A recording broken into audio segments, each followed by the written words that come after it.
We find Henry and Holly at the table in the house. You still thinking about your parents? Yeah. We also discover that Henry's been watching Holly for some time, and he's chosen her. I thought Blackberries might cheer you up a little. And I really had to think like long and hard as to why Holly. And I think that Holly for Henry is probably the hardest to break. She's the smartest. She would see through the lie before anyone else. And if he can break her, then the others just fall into line really easily for him. The only comfort they have is knowing that you are here, safe, with me. Safe from the monsters.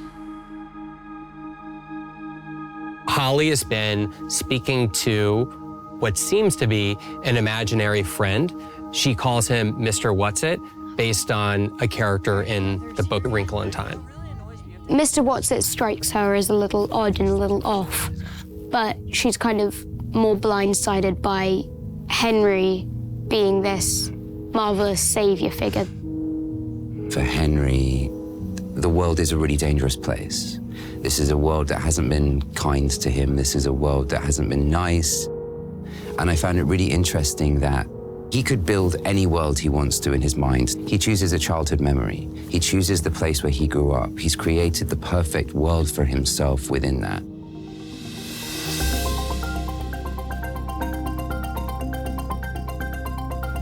I love it. This is Mr. Whatsit right here. The inspiration for this was a mix of Dr. Brenner and Mr. Rogers. So Brenner was in brown, warm, tonal suits early on when he was training all of his numbers, and number one obviously was around him the most. So I would think that even subliminally, Henry would reach towards something like a friendly, warm brown color. It's great. Okay.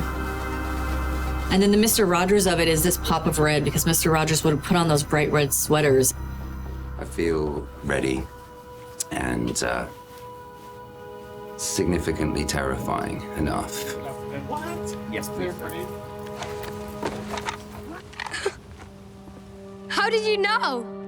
A hunch. And cut! The first thing I complimented the Duffer Brothers on when I met them was the heart. There's a lot of loyalty in this group. You know, they will sacrifice for one another. It's this family that has formed, and it's a very potent examination of that, and the heart is never missing from the show. That's Frank, the goat. The old goat.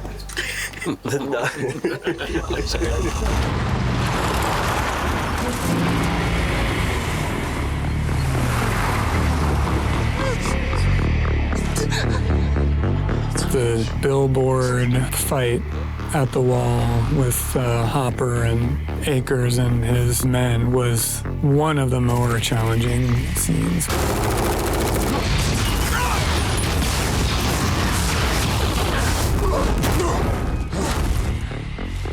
Just the sheer kind of logistics of shooting in that environment outside at night in the Upside Down with explosions, with stunts, with gunfire.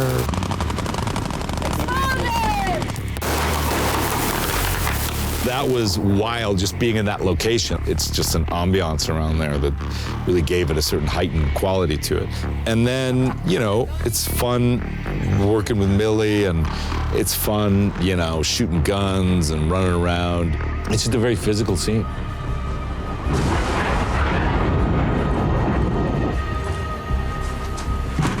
I need to know about that fleshy wall. Don't know a damn thing about it, I'm just a grunt. Yeah, the interrogation scene has a special place in my heart. That was my audition scene. And my mom read opposite me as Hopper.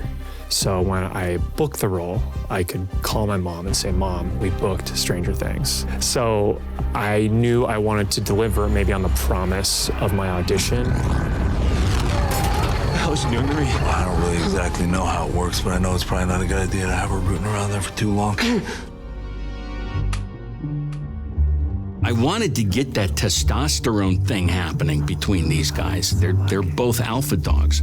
One's now taken prisoner, and the other one wants to get information out of him. Let's turn the heat up on that pot of spicy stuff. Did it have something to do with the wall? I don't know. Just get her out of my head. Get her out of my head.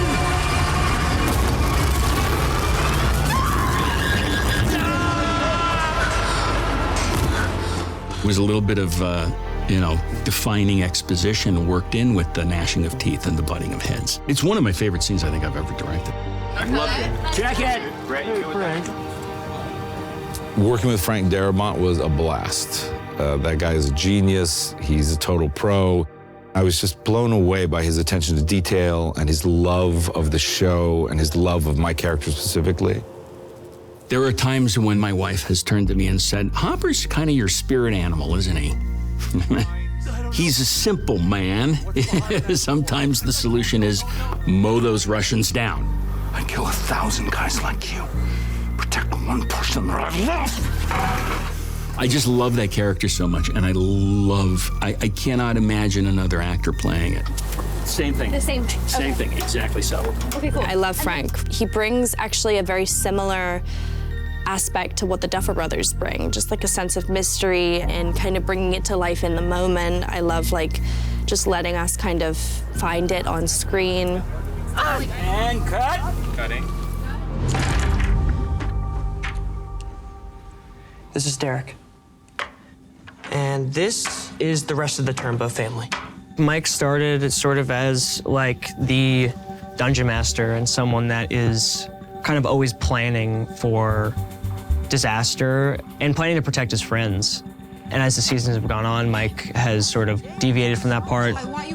Now I think, because it's the final season, he's gone more back into season 1 mode, where he is much more comfortable, I think, with himself and much more comfortable with creating plans. We're gonna need to recruit someone that the family trusts, someone that can gain access to the house. Listen, I know you probably hate me right now, but I thought you might want your favorite pie. The hunt for Holly begins. Our team kind of turns into a Mission Impossible team. They have to infiltrate the Turnbow residence, and they have to try and save Derek Turnbow from being kidnapped by a Demogorgon. Fatty McFat. Derek, remember what we talked about? Derek is an outcast. He has no friends. He takes it out on others. Derek started as kind of just a generic bully character, but we met an actor, Jake, who we felt was very charming and hilarious to us, that we started to gradually increase the size of his role throughout the season. Holy shit, Dad's wasted again. We had eaten dinner and now we were on to pie. Erica Sinclair had come over and she was in a feud with my sister, but made up with her with a pie that was drugged. Oh my God. That whole sequence was just written for Priya. We knew she was gonna kill it, and she did. Erica, call 911! Erica! Erica's very upset at Tina. So she does it to help save Hawkins, but she also, I think she kind of wants to do it a little bit. Erica, I told you to call 911! And I told you to eat your damn pie. You see a dark side of Erica. I was kind of like, okay, girl, I didn't know you had all that in you, but okay. We love setting traps for monsters. Obviously, we've done it over the course of various seasons, including, of course, with Jonathan Nancy in season 1. So we wanted to do one last big set the trap, just classic Stranger Things episode. It is really remarkable to me how brave all of the characters have become. And so it's like really everybody putting their big superhero pants on and going out and fulfilling their destiny.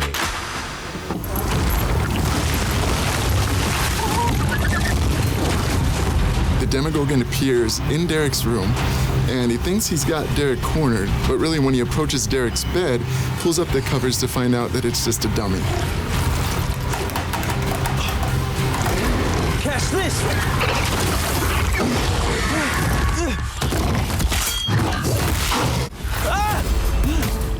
We built this trap on the living room floor. There's a hole, put a rug over it. We lure the Demogorgon to the trap, but I'm the decoy because I'm the fastest one. And action!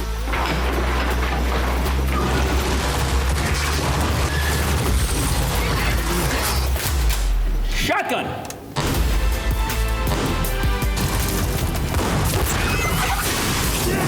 They hit me with a flare that lights me up on fire. So the Demogorgon's sitting here in a pile of barbed wire. Finally, the Demogorgon's just like, yeah, forget this, I've had enough, and he just hightails it out of there, basically. He knows when he's met his match. That was a really fun thing to shoot, all of the intensity and, you know, working with the props. You feel pretty cool in those kind of scenes.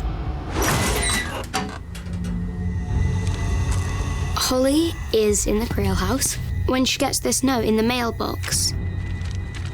And she finds a map as well, and she follows the map into the X.